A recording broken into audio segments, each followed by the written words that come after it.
Hello again! It is officially spring day. Unfortunately, just car springs because it is actually 0.9 degrees, so it is plus degrees for the first time in a long time, and it's not very springy outside, unfortunately, though. But I have a heater on here. Yeah, I think it's minus degrees outside actually, but it's plus degrees here for the first time in a long time. So, with the help of a little bit of warmer weather, I'm gonna try and get these springs on and make the car look a little bit worse probably, but be a lot more usable. Not something I look forward to do or want to do really, but I want to use the car more, and it's just too low now, I think. So gonna get some tips from this YouTube film.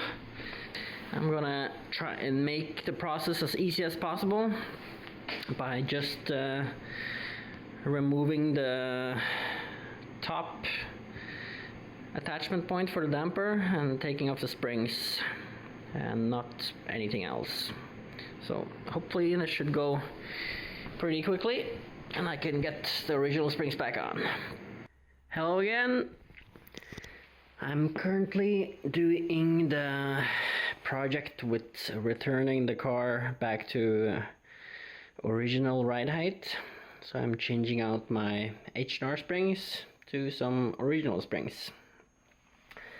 I've actually started doing this one time before, but I ended up not being able to getting out these bolts because I don't have a machine to get the bolts out. I had to basically put everything back together and then take the car to a garage that helped me loosen the bolts, and I drove back home, and then I started doing the project today.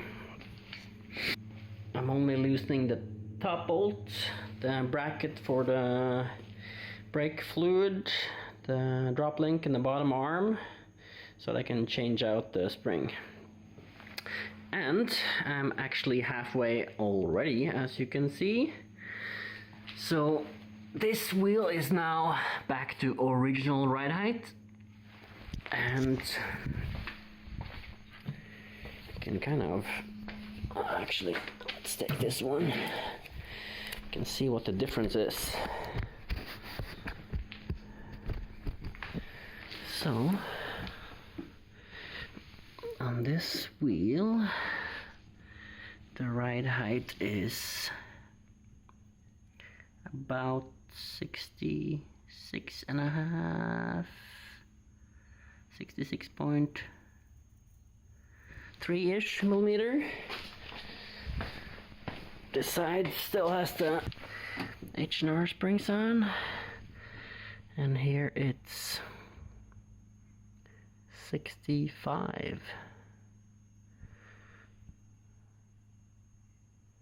So it's not a huge difference. I think it actually is, or should be a little bit lower, but now the car is a little bit higher since I've already put one side on. But I think the car should be a lot more usable now with the original springs, so I just look forward to using more. The car needs an EU approval, and since I've already changed the steering rack, I need to do a 4-wheel alignment. So since I have to do that either way, that's why I'm just doing the springs now. So then I have new steering rack, full new springs or new old springs or slightly used springs, full wheel alignment, and then the car should be ready to be used for a long time, hopefully. So I don't have plates on it, and I haven't had plates on it now for 6 months, and unfortunately I don't think I will be able to or will prioritize putting plates on it, since I have this car on summer tires, all approved and ready to be used. So since I already have 2 cars, then I'll wait to put plates on this to save money.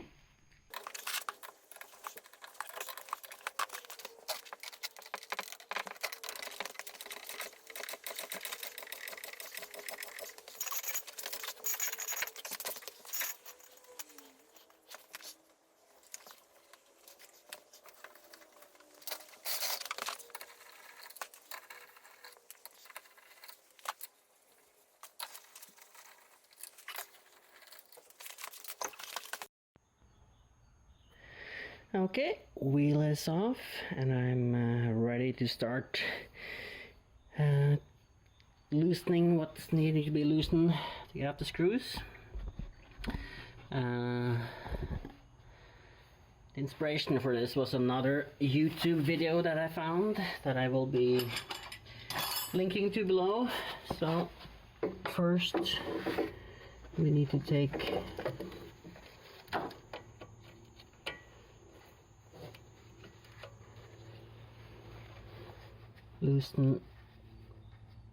first we need to loosen this bracket that holds the brake lines and ABS sensors. It is 2 10mm bolts.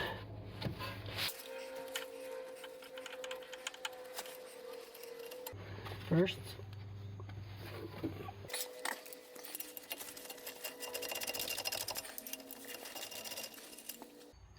and a second, this whole bracket is loose.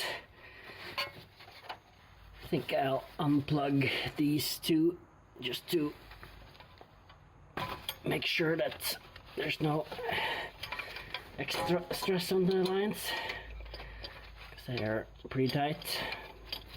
Everything feels nice and loose. Then the next is the drop link that's attached to the sway bar,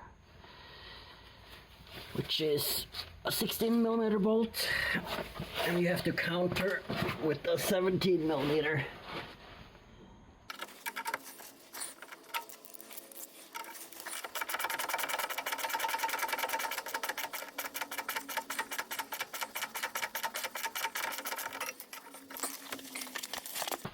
I can just pop this out.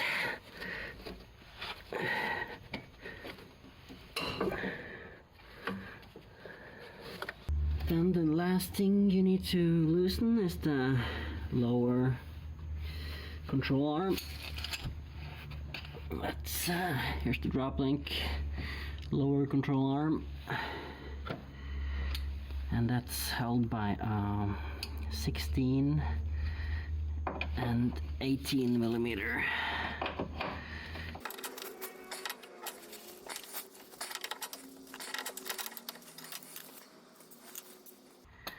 I love these.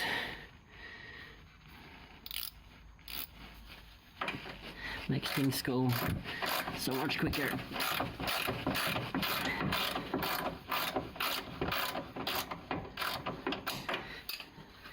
So then I just loosen these.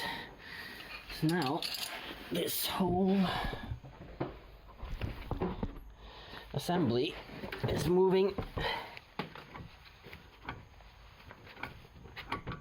quite freely. The only thing that's holding it now is the bolt up here. So now I'm just gonna put the jack underneath here, loosen the bolt, and drop the whole thing. Then I should be able to take off this spring, put a new one, put everything back together. Very easy and simple job, as long as things aren't rusted. I'm just putting load on the spring.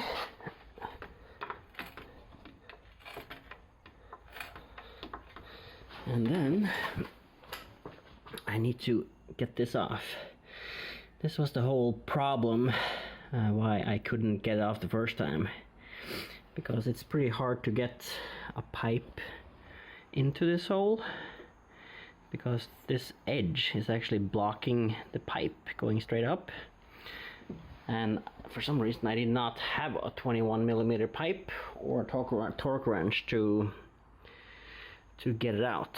So I'm just using this simple thing here, and it's already been loosened by the garage, so I just need to take this off. I can lower the whole thing slowly. Okay, so now the bolt is off and I'm lowering the spring and everything down here.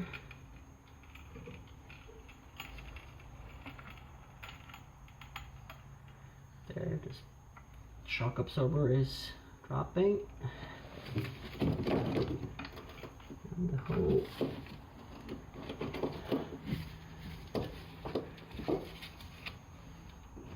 then I need to push down the shock absorber a little bit.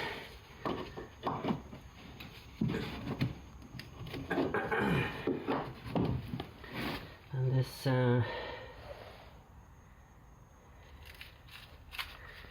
okay, this is bust. Maybe I can lubricate it again, but it's the bearing. It's very slow. Hopefully I can lubricate it, but I might have to buy a new one. Either way, there's enough room that I can just press down.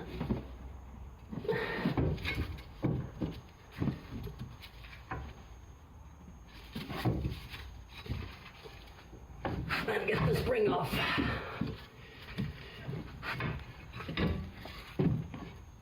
There you go. Okay, as usual, when you start a project, you find more things to fix. I took off the top part here with 13mm bolts, and this part is completely shot, as you can see. The part of it is still hanging to the top of the damper, and it's supposed to be here. And this bearing is rusted and moving really slowly and notchy, so I need to get a new bearing and a new one of these, and then I should be able to just put on the spring and put it back together. Okay, part of this is completely stuck to the damper, so I'm trying to get it off with hammering, lubricating. Got some WD-40 fast release penetrant that I'm using, so hopefully I'll be able to get off so I can reuse the dampers. Worst case, I have to get a new damper too, but I kind of want to wait with the dampers until I can upgrade all fours and make a proper improvement, which I can't really afford right now, so hopefully I can get it off. So I'll get the stop of the project for today, try and get it off, let it sit, and ordered some new parts, and hopefully I can finish this project next week or a week after when I have the parts ready. Hello again, it's now a couple of days later, and I think I figured out what I want to do. I've asked around on different forums, and some ridiculously nice guy from Italy said that he had some original shocks, low mileage, that he didn't need, that he would send to me for dinner the next time he comes to Norway. That sounds like a pretty good deal to me, instead of needing to buy new coilovers or a complete new set of B6 shocks, which was the two things I was considering. So I've now loosened this bracket and this bolt. Luckily everything else holding the shock was easy to get off, So now I'm just gonna order a new top mount that was broken, and the shim there, and 2 new top bolts. And then I'm just gonna leave it like this for, I guess it will be around 2 weeks. I got a little helper here. So I'll just leave it like this for 2 weeks approximately, which is probably when I should get the new shocks and the rest of the parts I need to get this car back on the road. Alright, see you later. Check the mic and make sure it sound right, boys.